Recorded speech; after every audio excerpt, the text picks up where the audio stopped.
You bought this for your son 40 years ago. I want the rest of the pieces. Can you help me look for it in your garage? Spoken like a true Jersey guy. I'm here to collect. All right, so when are you done? Is there a full point for this room, or? So what I'd like to do is the Mego collection up over here. Yeah. I need 9 more, and then I'm done with that entire run that they came out in the 70s. Yeah. So once I'm done with that 9, and then I need 6 pieces for the Star Wars collection from 77 to 85. Once I have those pieces, then I'll be done with that collection. G.I. Joe is just extremely massive, so I cut it off to a point from 81 to 86. Okay. Just to the era, maybe 89, just when I was into it, you know what I mean? So to get that stuff that I had when I was younger or finish off my own set, otherwise it just gets out of control. I mean, they were around forever, so... And I have so many of the large Joes, as you can see over there, from the 60s and 70s. So I still collect that. Evel Knievel. A lot of Kiss memorabilia. Dungeons and Dragons. Buck Rogers. So much stuff. A buddy of mine runs NECA Toys in New Jersey. They're extremely popular. He's always sending me stuff. I always like supporting his company. And he does Iron Maiden stuff and everything. Randy's a great guy, and his toy line is magnificent. Went to college with him at Seton Hall. This is all. He's a big Maiden fan. I'm sure that he had a big part in having these made and everything. And I appreciate him and everything like that. And I know he's a big. He appreciates the same kind of stuff that I do. So I'm very lucky to to know people in the industry, and especially a good person. So I like to give him a shout out as much as I can.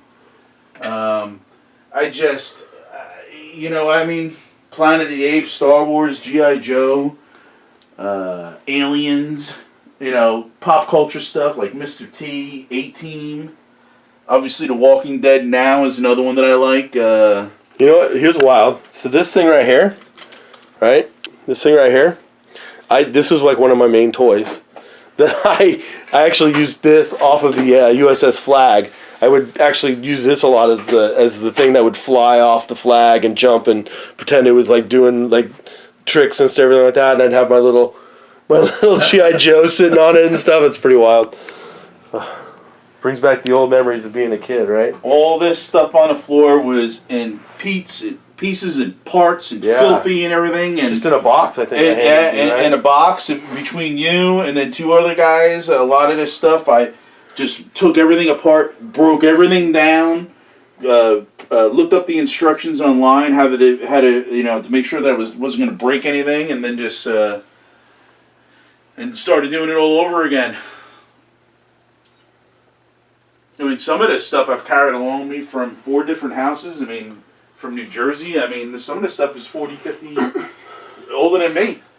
Yeah, you have to carefully pack them. Yeah. Well, in your later years, you do. I always took care of my toys. I mean, it was just like people call it sickness, but See, I just played hard.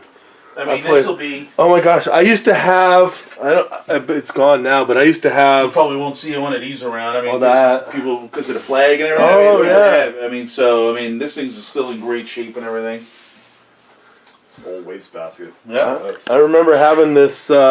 Playing with that for hours. A little snow fortress. Yep. The Imperial base. There weren't a lot of things I didn't have. I was pretty spoiled, I guess. Oh, I think that's... Yeah, from Napa, of course you're spoiled. Well, Marin. That doesn't help. Still spoiled. That's worse. Yeah. See, there's parts of the flag all over. Yeah, so is there still something out there that you still really want? Like, really bad? Like, the Holy Grail item? The rest of that. I need to finish off my 12-back collection of Star Wars 12-backs. 12 backs, and they never even hit a store. There's no punch. They were. What happened was, I have a buddy whose dad was a manager of a toy store. He said he kept a bunch of boxes of the figures, and then this was from 77, 78. And then when he passed, he gave it to his family, and then you know, obviously people don't hold on to it forever, so we worked out a deal, and so I have 9 of the original 12 Star Wars action figures from '77, and actually I'm getting Ben today, so I'll have 10 of the original 12 Star Wars figures. But my premier pieces are obviously for G.I. Joe would be the aircraft carrier, and then for Star Wars it was the Palatoy Death Star, which is right over on our table. That was made over in Europe. It was a cardboard. It's a massive play set, but it's in pristine collection. I actually still have the box up there in a corner of the room. The U.S. version is the one up there in the corner of there. That was the U.S. version that kids got in the United States. So I have both of them, European version and the U.S. version. And the only reason that one's up there is because I needed to get stuff off the floor. Space. Well, then you just recently got. So I'm taking all the pictures off of your Facebook too of like you got this. It came on the truck. You've been waiting for it. Yeah. Right. So you got this Jabba sail barge. Yeah, which is amazing. So what happened with this? The whole story behind this is that they weren't gonna make it. It was never made for the original line of toys. But people like myself always wanted something like that. They did almost like a kit bash kind of deal. If 5,000 people signed up for it, they did this thing online. If 5,000 people pay $500, they'll make it. So I was number 1,113 on the list. So they made it. They wound up making 8,500 of them, or 8,563, I think was the normal one, or 73. But less than 9,000 were made. It was $500. I see it now going on like Amazon and other sites and stuff like that for like $4,500. I mean, it was a very limited run of what they made. The thing is massive. Now, what era? What? That's from Return of the Jedi. Okay. Yeah. Oh, so it's got a little age to it, but Yeah. the box condition, ladies and gentlemen, is second to none. This thing looks like It came from 85, 84. Yeah. You know what I mean? They did a great job on it. straight off the shelf. Yeah. That's amazing. And as a matter of fact, a lot of your toys that are still in their original cartons are amazing. Like all the Kiss over here. Yeah. They're just in amazing condition. And here's the original Kiss ones that started all. I mean, this was also the first time that a musical group, besides the Beatles, had little stuff, but these are the original 4 Kiss dolls that were released by Mego, who's that line of toys over there that I collect as well.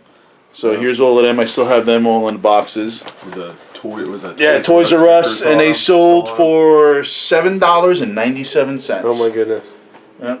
I'll give you $10 for each. Sure you will. Hey, bonus money Yeah. on there.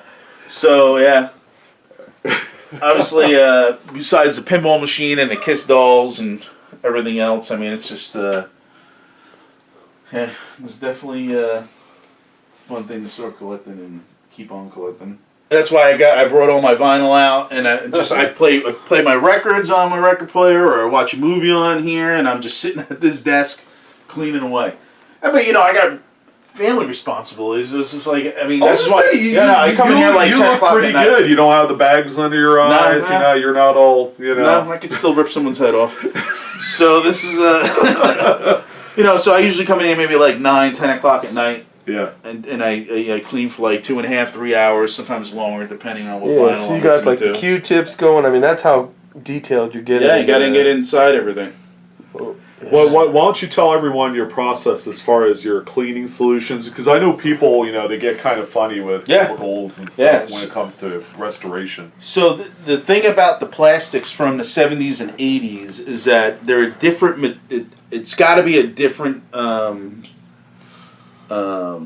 mixture of stuff that they have now, because it is totally they age differently. You know what I mean? Mm-hmm. Not everything lasts forever. So what I do is I'll get a plastic tub like this, and I I have even larger ones over there that I use, the big bins that I get from Home Depot. And I'll spray some Simple Green in there, and then I'll put in hot water, and then I'll just let it sit down, let it get down to a little less than little less than hot, and then I'll submerge the plastic stuff in there without the stickers, and then I'll scrub it while it's in there, and then I'll leave it in there, and then I put it in a wash. Then I get another bucket with cool water or a little bit warmer than cool, than cool, and then I'll put them in there, shake it off, get all the stuff off, and then I put it in the sun, shake it, flip it, dry it, do all that stuff. Then when it's completely dry, then I bring it in here, and then I'll clean the glass or the plastic that's made to look like a windshield or a visor. I'll use like a spray away glass cleaner on a rag, and then I'll do that. And then when I get into little crevices and everything, and that's important. Ammonia free. Okay, yeah. That's what causes and the that's streaks exactly on glass why and stuff. I use that one, because it is ammonia free. I use this one because it's all natural. It's biodegradable, so it's not going to leave any smearing or. So everybody, they used to use other products. These are the things that work for me. Someone may find something else. The other thing I use is, like I was telling you guys earlier, is hydrogen peroxide.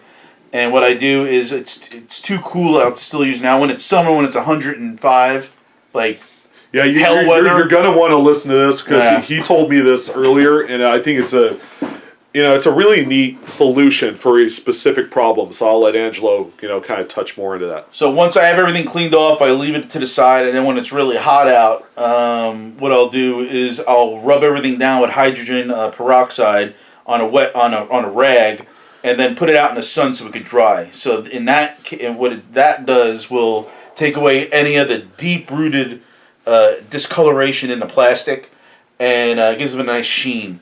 So a perfect example of that was, this is why I left out a dirty one, I left out a clean one, was this AT-AT, which is missing piece, which is still missing stuff.